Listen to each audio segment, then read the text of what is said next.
ہم بہنیں تو ابو کے ساتھ گاؤں میں رہتی تھیں، لیکن بھائی کراچی کے کالج میں زیر تعلیم تھا۔ ابو گاؤں میں اپنی زمینداری سنبھالتے تھے، تبھی زمین چھوڑ کر بڑے شہر میں رہنا پسند نہیں کرتے تھے۔ ایک روز سہیل بھائی کا خط آیا۔ لکھا تھا، ابا جان، یہاں اکیلے اتنے بڑے گھر میں دل نہیں لگتا، مجھے بڑی وحشت ہوتی ہے۔ آپ خدا کے لیے فائزہ اور آئمہ کو میرے پاس شہر بھیج دیجیے، ورنہ میں اکیلے نہ رہ پاؤں گا اور واپس گاؤں آ جاؤں گا۔ ابو اسے اچھے ادارے سے اعلیٰ تعلیم دلوانا چاہتے تھے، بیٹے کی بات کو نہ ٹال سکے۔ امی نے بھی اصرار کیا کہ بیٹا وہاں پریشان ہے، بوا حلیمہ کے ساتھ ان دونوں کو سہیل کے پاس کراچی بھیج دو، یہ وہاں اچھے اسکولوں میں پڑھ بھی لیں گی۔ بوا حلیمہ میرے والد کی رشتہ کی بہن تھیں، ان کی کوئی اولاد نہ تھی۔ بیوگی کے بعد والد صاحب ان کو اپنے گھر لے آئے تھے۔ وہ ہمارا اپنی اولاد کی طرح خیال رکھتی تھیں۔ یوں ہم بہنیں ان کے ساتھ کراچی آ گئے۔ یہاں کے ماحول اور گاؤں کے ماحول میں زمین و آسمان کا فرق تھا۔ گاؤں سے ہم نے صرف 6 جماعتیں پڑھی تھیں اور یہاں تو ساری لڑکیاں ہی اسکول اور کالج جاتی تھیں۔ ہمارے دل میں بھی شوق انگڑائی لیتا کہ ہم بھی پڑھنے جایا کریں۔ جب ہم نے کراچی کے اسکول میں داخلہ لیا تو تایا بہت بگڑے۔ کہا کہ دیکھ لینا، لڑکیاں کسی دن اسکول سے ہی غائب ہو جائیں گی۔ تبھی میرے والد نے ہماری دیکھ بھال کے لیے امی کو بھی کراچی بھیج دیا۔ انہوں نے رشتہ داروں کی باتیں سہ لیں، مگر ہم پر تعلیم کے دروازے کھول دیے۔ ہماری خاطر بابا عابد کو بھی کراچی آنا پڑا، جو ہمارا پرانا ڈرائیور تھا۔ وہ ہمیں اسکول چھوڑنے اور لینے آتا تھا۔ میں پڑھائی میں بہت تیز تھی، جبکہ آئمہ کو گھومنے پھرنے کا شوق تھا۔ میں نے جلد میٹرک پاس کر لیا اور کالج جانے لگی، جبکہ وہ ابھی 8ویں کلاس میں تھی۔ اب ہم دونوں بہنوں کے راستے الگ ہو گئے۔ عابد بابا پہلے آئمہ کو اسکول چھوڑنے جاتا، پھر مجھے۔ اس طرح واپسی میں بھی ہم الگ الگ وقت پر گھر پہنچتی تھیں اور کبھی ساتھ آ جاتی تھیں۔ ایک دن بھائی نے بتایا کہ گاؤں سے کافی مہمان آ رہے ہیں، تم لوگ جلدی گھر آ جانا۔ میں نے کہا ٹھیک ہے، 2 پیریڈ اٹینڈ کرنے کے بعد آئمہ کے اسکول چلی جاؤں گی اور اس کی چھٹی دلوا کر ہم جلدی گھر آ جائیں گی۔ کالج سے چھٹی لے کر میں آئمہ کے اسکول گئی۔ وہاں اس کی کلاس فیلو سے بات ہوئی۔ اس نے بتایا کہ آئمہ آج اسکول ہی نہیں آئی۔ میں خاموشی سے واپس آ گئی۔ اتنے میں چھٹی کا ٹائم ہو گیا۔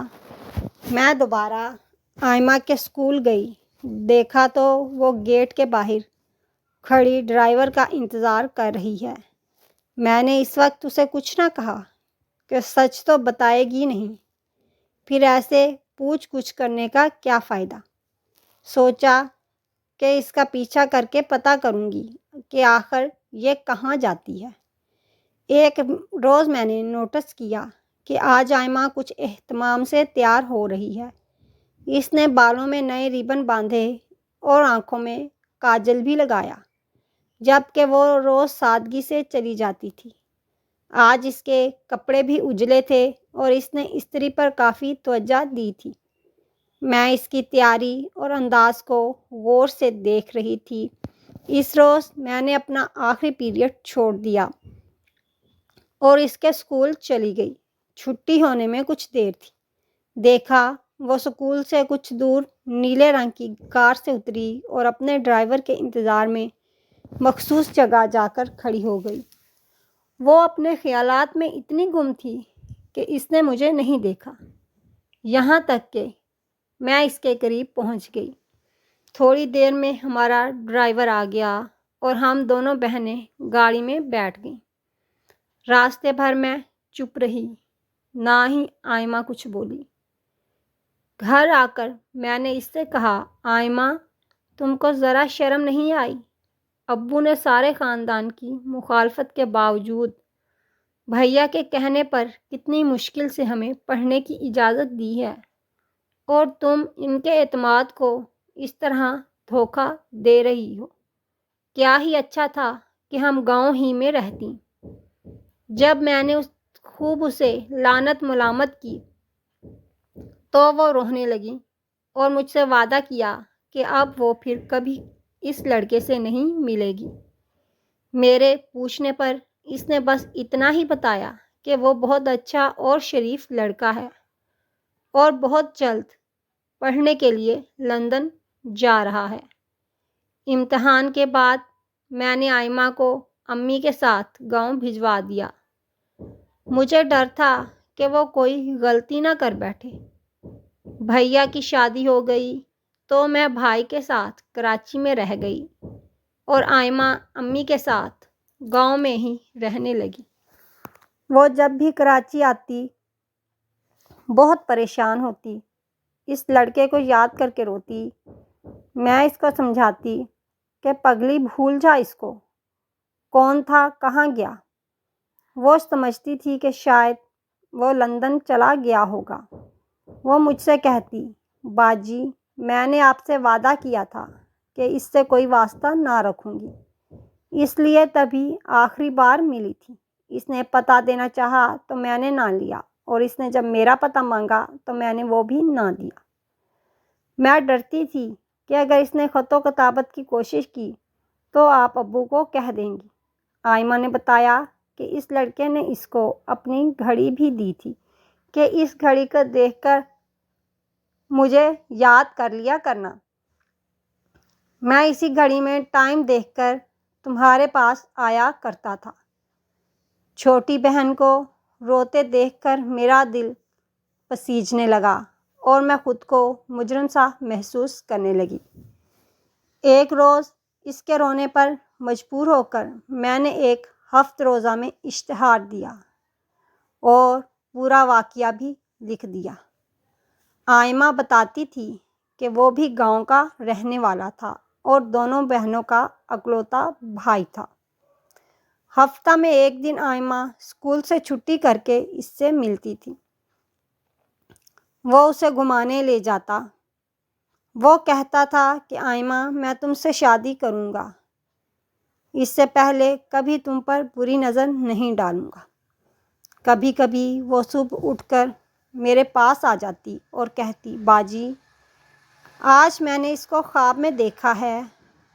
میں اپنی بہن کو سمجھاتی کہ دیکھو تم ابھی ناسمجھ ہو، مردوں کو نہیں جانتی، وہ تو تم کو بھول بھی چکا ہوگا۔ کسی کا خیال اتنا نہیں لگا لینا چاہیے کہ آدمی نفسیاتی مریض بن کر رہ جائے۔ وہ بیچاری چپ رہ جاتی، اپنا دکھ میرے سوا کسی اور سے بانٹ بھی تو نہیں سکتی تھی۔ چند روز کراچی میں رہ کر وہ گاؤں چلی گئی۔ اس کے جانے کے بعد بھائی میرے لیے اپنے ایک دوست فیروز کا رشتہ لائے۔ اس کی بہن اور امی ہمارے گھر ایک دو بار آ چکی تھیں۔ انہوں نے مجھے دیکھا اور پسند کر لیا۔ کچھ دنوں بعد فیروز کی امی نے بھابھی سے رشتے کے لیے ذکر کیا تو بھائی نے امی ابو کو گاؤں سے بلوا لیا۔ میرے والدین نے لڑکے کو دیکھا اور سوچا کہ رشتہ اچھا ہے، ہماری لڑکی بھی کافی پڑھ لکھ گئی ہے، اب کسی ان پڑھ سے نباہ مشکل ہے۔ تبھی انہوں نے بہت سوچ سمجھ کر میری منگنی فیروز سے کر دی کہ وہ بھی اعلیٰ تعلیم یافتہ تھا۔ آئمہ کی منگنی ماموں کے لڑکے سے ہو گئی۔ وہ صرف میٹرک پاس تھا، گرچہ ماموں کی کافی زمینیں تھیں، لیکن بیٹے نے میٹرک کے بعد تعلیم کی طرف توجہ نہ دی۔ منگنی کے بعد بھی میں نے کبھی فیروز کو نہ دیکھا۔ کیونکہ ہم اندرون سندھ کے روایتی گھرانے اور خاندانی رسم و رواج کے سختی سے پابند تھے۔ ان دنوں منگیتر سے پردہ کیا جاتا تھا، اس لیے وہ بھی مجھ کو نہیں دیکھ پائے۔ جب والدہ اور بہنوں نے پسند کر لیا تو انہوں نے اپنے گھر والوں کی پسند پر بھروسہ کر لیا۔ منگنی کے بعد صرف 2 مرتبہ وہ ہمارے گھر آئے، وہ بھی عید کے دوسرے روز۔ بھائی کے ساتھ آئے اور انہی کے ہمراہ کراچی چلے گئے۔ وہ صرف 1 روز ٹھہرے، وہ بھی مردان خانے میں، جو گھر سے تھوڑی دور ہی بنا ہوا تھا۔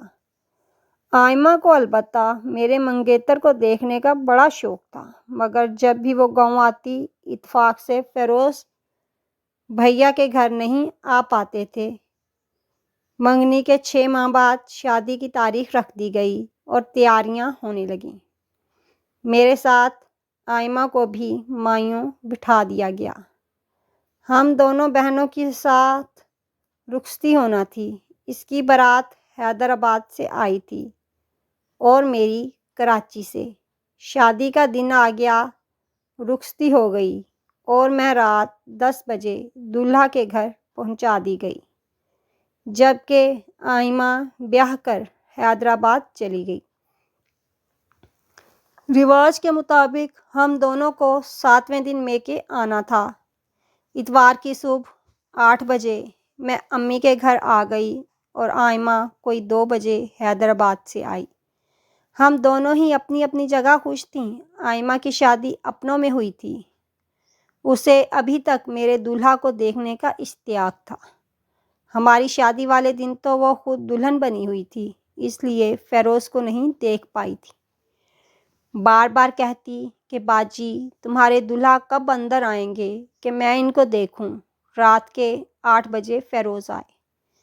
میں نے ان کو بتایا کہ مجھ سے زیادہ میری چھوٹی بہن آپ کا انتظار کر رہی ہے۔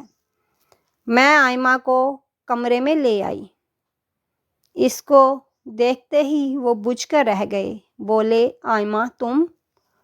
وہ بھی حیران تھی، بولی وجاہت تم؟ میں فیروز کا نام وجاہت سن کر حیران رہ گئی۔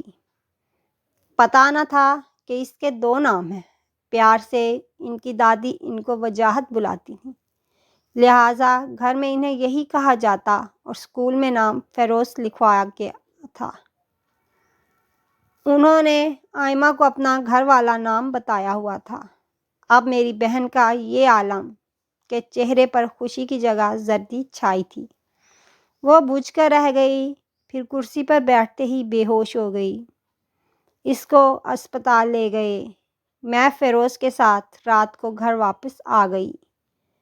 میں نے ان کو قسم دے کر پوچھا تو انہوں نے ساری بات سچ سچ بتا دی، وہی باتیں جو آئمہ بتایا کرتی تھی۔ آپ نے آئمہ کو اپنا نام وجاہت کیوں بتایا تھا؟ وہ بولے مجھے اپنا نام وجاہت ہی پسند تھا، گھر والے بھی اسی نام سے بلاتے تھے۔ بے شک مجھے اس سے محبت تھی، مگر آج سے تم یقین کر لو کہ وہ میری بہن ہے۔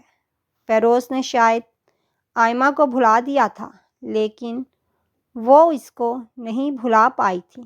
اس کے بعد اگر آئمہ میکے آتی تو میں ہی اس سے ملنے امی کے گھر چلی جاتی، لیکن وہ میرے گھر نہیں آتی تھی۔